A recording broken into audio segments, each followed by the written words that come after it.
જય જોહાર, જય ભારત. આજે અમે ઝઘડિયા જીઆઈડીસી પોલીસ સ્ટેશન ખાતે સવારથી જ અમારા આમ આદમી પાર્ટીના આગેવાનો છે કે જેમને ઝઘડિયા જીઆઈડીસી પોલીસ સ્ટેશન મારફત સમન્સ પાઠવવામાં આવેલો હતો આજની તારીખમાં હાજર રહેવા માટે. ભરૂચ જિલ્લા પ્રમુખ શ્રી પિયુષભાઈ પટેલ, તાલુકા પ્રમુખ ઝઘડિયાના સર્જનભાઈ વસાવા અને આમ આદમી પાર્ટીના આગેવાન અને વાલિયા જિલ્લા પંચાયતના સભ્ય રજનીભાઈ વસાવાને, તો એમની સાથે અમે સવારથી જ અહીંયા ઝઘડિયા જીઆઈડીસી પોલીસ સ્ટેશન ખાતે આવેલા હતા. જે ઘટના ઝઘડિયા જીઆઈડીસીની મેટ્રોપોલિટન કંપનીમાં બનેલી હતી, માન્ય ધારાસભ્ય શ્રી ચૈત્રભાઈ વસાવાની સાથે એ ઘટનામાં આમ આદમી પાર્ટીના જે આગેવાનો છે એમના પર પણ ફરિયાદ દાખલ કરવામાં આવી છે અને એના માટે જયારે સમન્સ પાઠવવામાં આવ્યો હતો અને અમે એમની સાથે અહીંયા આવેલા હતા ત્યારે ઝઘડિયા જીઆઈડીસી પોલીસ સ્ટેશનમાં આખો દિવસ એમની પૂછપરછ કરવામાં આવી અને સાંજે એમની ધરપકડ કરવામાં આવી છે.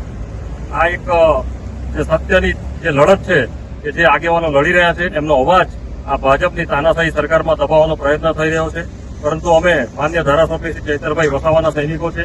એમની આ લડતમાં, પ્રજાની આ લડતમાં, પ્રજાને ન્યાય અપાવવાની લડતમાં હર હંમેશા અમે અગ્રેસર રહીશું. અમારો અવાજ ક્યારે પણ આ ભાજપના લોકો દબાવી નહીં શકે.